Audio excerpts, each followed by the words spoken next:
এই দেখো বন্ধুরা, খেতে দিয়েছি বরকে। ওহো, আলু সত্যটা তো দিলাম না দি, আর নষ্ট হয়ে যাবে তো সকালবেলা। হ্যাঁ, আর সেটা ডিম সেদ্ধ দিচ্ছি যে হাফ বয়েল।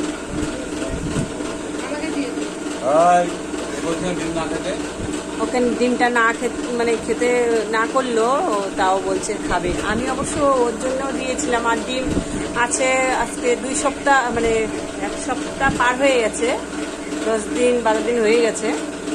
তো ভাবলাম কি ডিমটা নষ্ট হয়ে যাবে, তো সেদ্ধ বসিয়েছিলাম। আর বলছে যে ছোট মেয়েকে খেতে না মানে না করলো ওর বাবা। তো এখন কি আর করবো বলো, কিছু করার নেই, কারণ ওর এখনো ভালো করে শুকায়নি।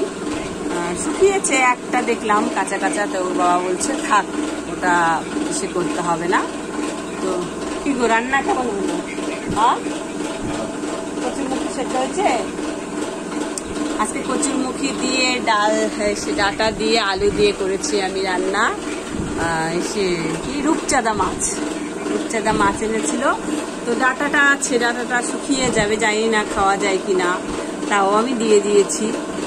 বলছিল যে দিও না, আমি বলছি কালকে হলে, মানে পরশুদিন, কালকে নিয়ে আসছি গতকাল, তাহলে 3 দিন তো ডাটা রাখা যাবে না, যা গরম পড়ছে আর যা রোদ পড়ছে, সেখানে মানে কিছু রাখার মতন সবজি এখন। আর আমাদের ফ্রিজও নাই যে ফ্রিজে ঢুকিয়ে রাখবো, সেটাও নাই। কি চান করবি না? দেখো সবাই ভিডিও করার জন্য পাগল, তাহলে মোবাইলটা নিয়ে আমি কি ভিডিও করব, তোমাদেরকে কি দিব বলো? হ্যাঁ, ব্লগ না করলেও হয় না। এদিকে সবাই বলছে ব্লগ করতে হবে, বলে কত ঘন্টা লাগে, কত 4000 ঘন্টা লাগে নাকি। আর আমার তো 4000 কেন, আমার 15 ঘন্টাও মনে হয়েছে কি না হয়েছে, 10 ঘন্টা হয়েছে কি না হয়েছে জানি না। 10 ঘন্টা হয়েছে, 15 ঘন্টা হয়েছে, যাই হোক এরকম একটা ব্যাপার হবে। আমার ভাত খাইছিস কোয়েল? ওরও খাওয়া হয়ে গেছে, ডিম সেদ্ধ দিয়েছিলাম, ডিমটা হাফ বয়েল হয়ে গেছে। হ্যাঁ, একটা ডিম খাস না মা, গরম না? বৃষ্টি আসবে নাকি? ওয়েদারটা দেখো কেমন হয়ে আছে। এই বৃষ্টি যদি আসে, এখন যাবে দোকানে বলো, এখন যদি বৃষ্টি হয়, এখন ঝাপসা ঝাপসা লাগছে না? কি করা যাবে এখন? আমরা এরকম বাড়ির মধ্যেই থাকি, ওর জন্য অন্ধকার লাগে, কিছু করার নেই, আলো তো নেই। আর যে বোর্ডে আমাদের ফ্যানটা লাগিয়েছে, ওটা মানে সেটা কটটা খুলে তারপরে আমরা লাইটের বোর্ডটা দিই, লাইটের তারটা দিই, তাছাড়া হয় না আমাদের। আর এখানে আর কোনো ব্যবস্থা নেই যে তোমাদেরকে সেইভাবে আমি দেখাবো।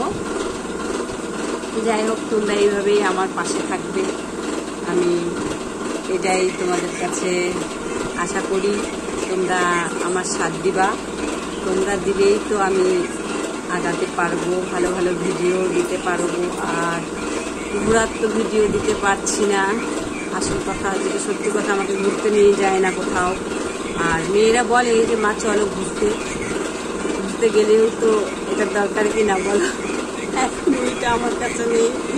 কম করে ওই যে মেলায় যাওয়ার জন্য বলছে, মা চলো মেলায় গেলে একটা ব্লগ হয়ে যাবে ছোট। কারণ মেলায় গেলেও তো আমার 200-300 টাকা অন্তত খরচ হয়ে যায়, তো ওটাও আমার কাছে মানে বিশাল কিছু। এখন মনে হয় 200-250 টাকা থাকলে আমার অনেক। তাও যে কি রে, অন্ধকার হয়ে আসছে একদম। এই মা, ছবিগুলো একদম কালো হয়ে গেছে না বলো? যাই হোক, তোমরা এইভাবে পাশে থাকো, খুব ভালো থাকো, ভগবানের আশীর্বাদ। দেখো দেখছো অন্ধকার হয়ে গেছে জন্য আমার মুখটা এরকম আসছে, কিন্তু